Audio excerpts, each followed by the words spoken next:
General Hospital spoilers tease that one of the biggest shocks to hit Port Charles recently is when the full secret of Portia and Nina quietly drugging Drew is confirmed. No more doubts, no more denials, just the raw truth exposed to the light, pushing both powerful women into the dark corner of unforeseen consequences. But what shocked the town even more wasn't just the blatant betrayal that Drew had to endure, it was his chillingly cold reaction after learning the whole truth. There was no loud outburst of anger, no explosive rage. Drew chose silence, a silence so dangerous it sends chills down the spine, for within it a brutal plan for revenge is quietly taking shape, one that could shake the very foundations of the existing power structure. Drew, once a man of honor, who believed in justice and principles, is now slowly morphing into a true force of darkness. He no longer seeks fairness through the law.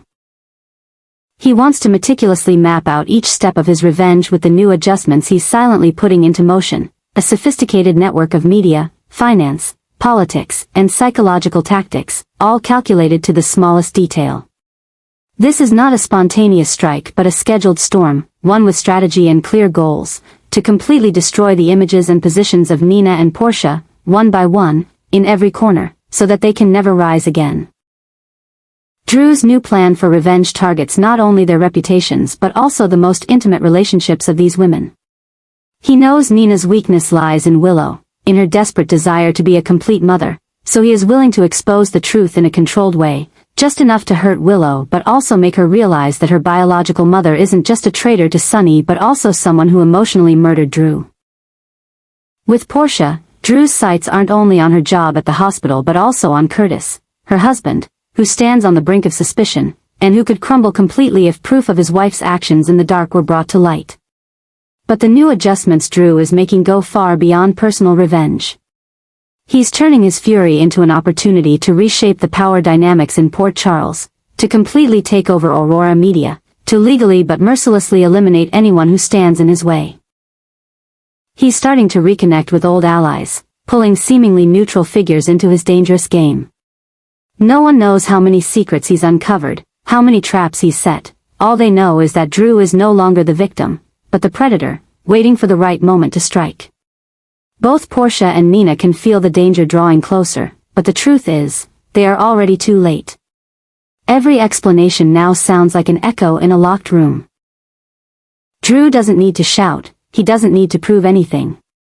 He just needs to wait for the right moment to deliver the final blow, a strike that will not only shatter their reputations but also bury everything these women have tried to build. And when that happens, Port Charles won't just witness the fall of two powerful women, but will face a completely new Drew, dangerous, unyielding, and no longer bound by the compassion he once had. Portia is quietly sinking into a whirlwind of control, full of contradictions and obsessions, as the secrets she has worked so hard to conceal begin to crack open, piece by piece, threatening to wash away everything she has built and trusted. To the outside world, Portia is still a successful doctor, a devoted mother, and a woman who always puts her family's interests first, but behind her calm exterior is a mind surrounded by fear. Fear of losing power, fear of losing control, and most of all, fear of losing the order she has worked tirelessly to maintain through calculated adjustments. Every action she takes now, even if it appears reasonable on the surface, is actually driven by an obsession that's becoming more extreme, keeping everything in her hands, not letting anyone know, not letting anyone cross the boundaries she has set for herself. Portia no longer acts like someone who's solving a problem logically or impartially. She's acting like someone on the verge of losing everything, and that makes each decision she makes more dangerous than ever. Tampering with medical information, manipulating hospital data, making diagnoses based on personal motives. All of these are signs of an adjustment that has gone beyond the realm of professionalism and has morphed into a distorted mental defense system.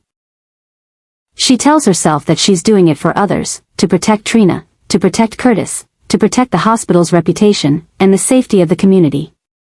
But deep down, Portia knows the truth. She's trying to protect herself from the consequences of the secrets she once chose to bury, wrong decisions from the past, relationships distorted by lies, and things that, if exposed, would destroy the image she has spent her life building. The obsession is growing stronger, like a ghost that won't let go.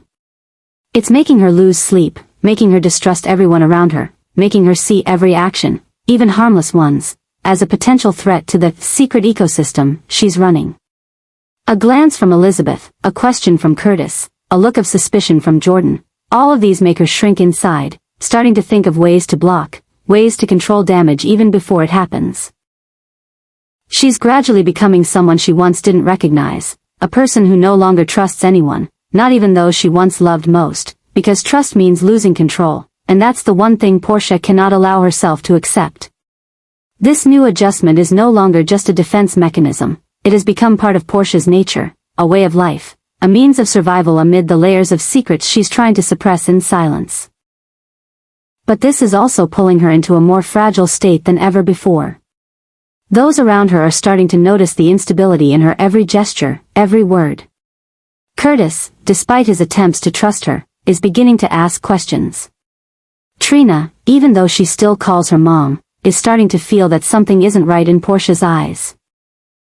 And at the hospital, colleagues are starting to whisper, noticing how her professional decisions no longer follow clear logic but are heavily marked by emotion and anxiety. Portia knows, deep down, that she's gone too far. But she can't stop. She's driven by the fear that if she lets go, not only one secret will be exposed, but her entire life, her family, her career, her honor, will crumble like a tower made of wet sand. And that's what makes the obsession she's carrying a living entity. Growing bigger, fiercer, swallowing every space where reason once dwelled. One of the new adjustments Portia is making isn't just to protect what she has, but to prevent herself from breaking under the weight of things she has never admitted. And if no one notices, if no one dares to pull her back to reality, this obsession will not stop. It will continue to spread, destroying her from the inside, until nothing can save her. Drew is no longer the man who once carried the ideal of justice, but has become a new symbol of subtle, obsessive control, a personality restructuring born from the very betrayals he suffered, from wounds that have yet to heal in the shadows of Port Charles. The decision not to bring Portia to justice is not a display of tolerance or goodwill, but a clear sign that Drew has entered a new phase of calculation, where punishment no longer comes from the court or an official sentence, but from complete dependence, silent threats, and an invisible power built on fear.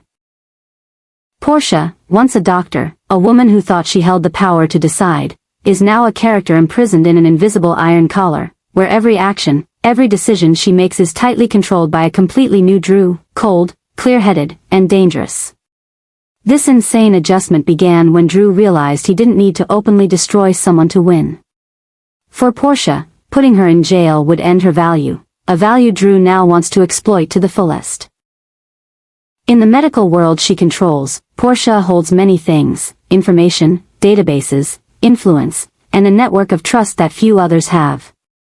To use her, Drew must keep her intact, at least in appearance. But inside, he has suffocated everything: will, honor, and the freedom of choice. Every day Portia walks into the hospital, each time she signs a medical report, every time she discusses with the medical board, all comes with the extreme obsession that Drew is watching her every move, and any mistake could lead to her secrets being exposed, her career ruined, and her family torn apart. The terrifying thing is, Portia can't tell anyone. She can't confide in Curtis, with whom she still pretends to maintain trust and peace. She can't admit it to Trina, because she knows that one word from her could make her daughter see her as a hypocrite, a mother who has tainted all trust with a series of cowardly, deceitful actions. And she cannot escape Drew, for he does not threaten directly, does not set specific conditions, but merely exists as a shadow, quietly, coldly, and resolutely. Each glance, every unexpected appearance at the hospital, each brief message Drew sends, all of these keep Portia awake many nights, gripping medical files as if they were the only thing left to remind her that she still exists in a world that has begun to crumble piece by piece.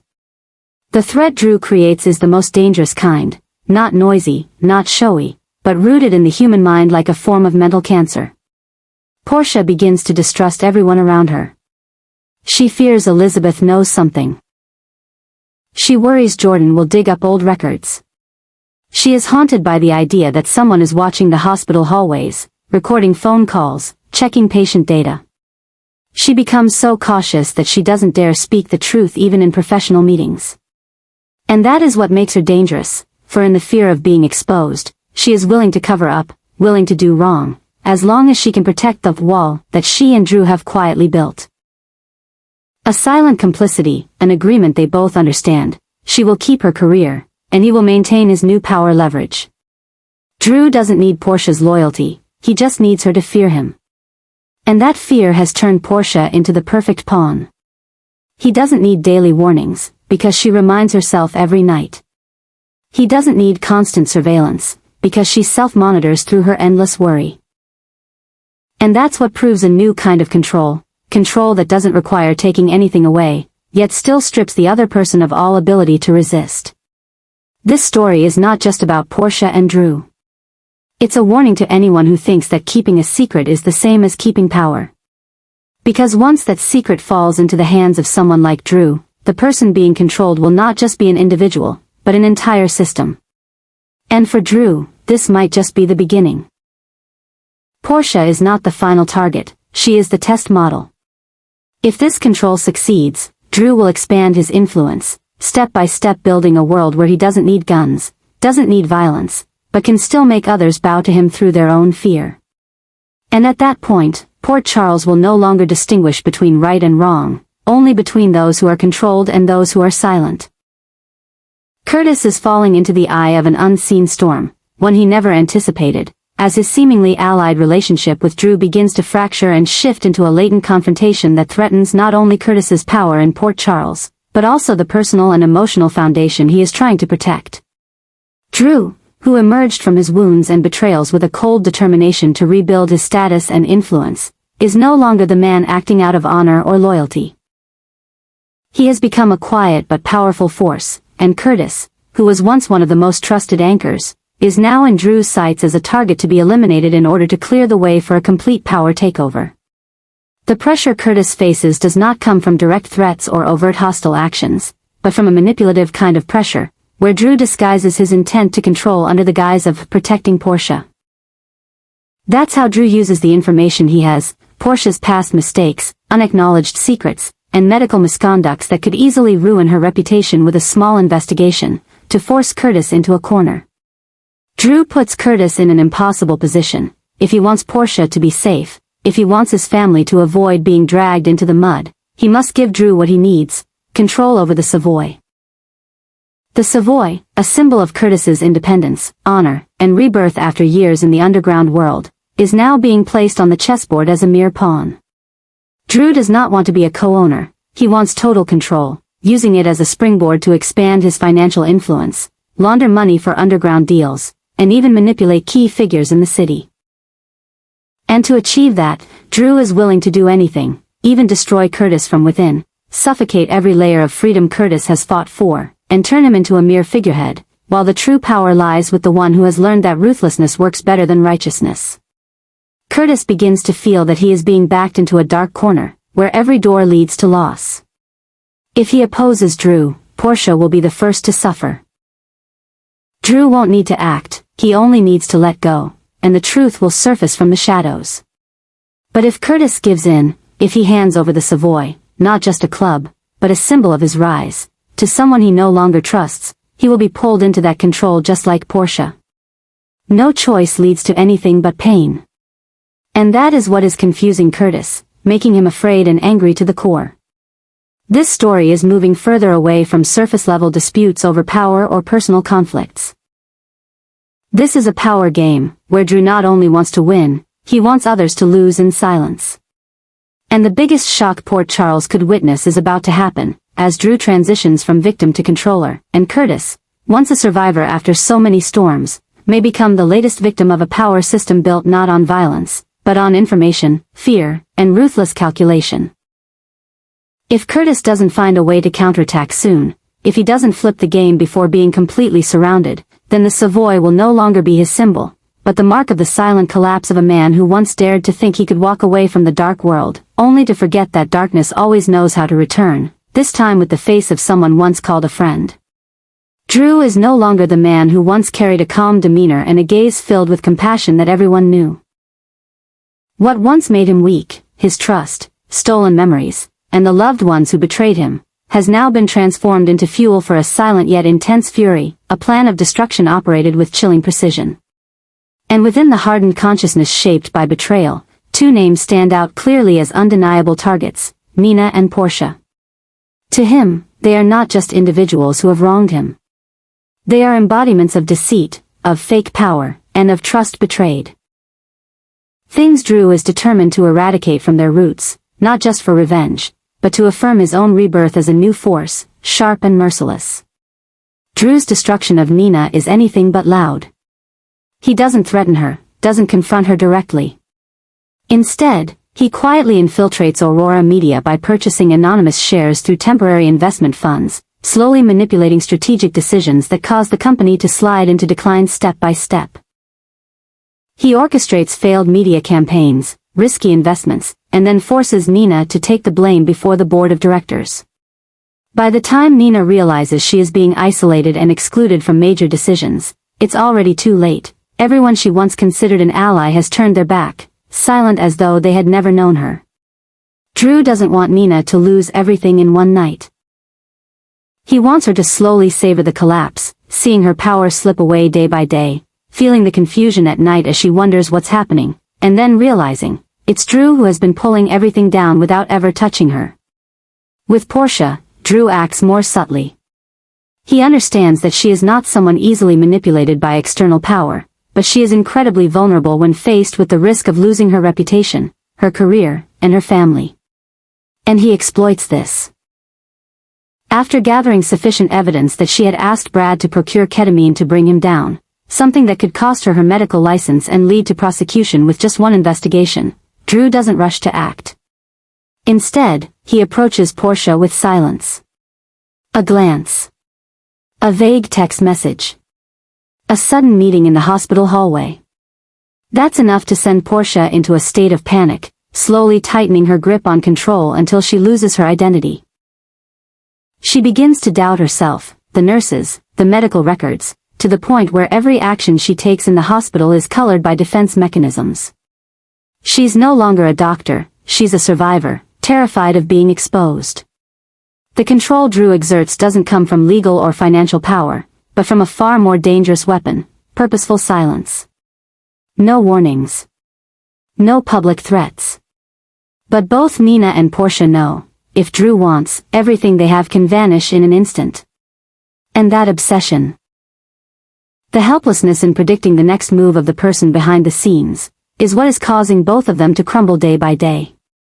But what's even more ruthless is that Drew doesn't stop there. Once he has secured victory in his hands, he doesn't back down, nor does he give his opponents the chance to fix their mistakes or beg for forgiveness. Instead, he forces them to exist within their own downfall, making them feel the very same emotion he once experienced. Being cornered, betrayed, and suffocated by someone they once trusted. Meanwhile, Curtis, the man who was once Drew's closest friend, who had stood by him through tough times and missteps, now finds himself caught in the destruction Drew is quietly orchestrating. Knowing Portia is under control, knowing the Savoy is in his sights, Curtis is finally forced to bow down. He approaches Drew not as an equal man but as someone begging for mercy from a former victim who has now become the ruler. Curtis has nothing left to bargain with. The only thing he has left is one thing, a plea. He pleads with Drew to spare Portia, pleads for him to release the shattered remnants of his life. But that plea doesn't move Drew. It only solidifies his victory. Because in Curtis's eyes, Drew sees something he had carried for years, helplessness. And now, as he is the one creating that feeling in someone else, Drew realizes, he has truly won. This is no longer a battle for revenge. This is the redefinition of Drew's role, status, and power within the entire power structure of Port Charles. He doesn't need violence. He doesn't need to speak. All he needs to do is plant the fear in his opponent's mind that everything is in his hands, and a single blink of an eye is enough to make their world collapse. Nina, Portia, Curtis, one by one, they are falling out of the old system, as Drew slowly rebuilds a new order, a chess game where he alone sees every move. And in the obsession he is shaping with his own hands, no one knows who will be next. But everyone knows, once you're in Drew's sights, there is no turning back.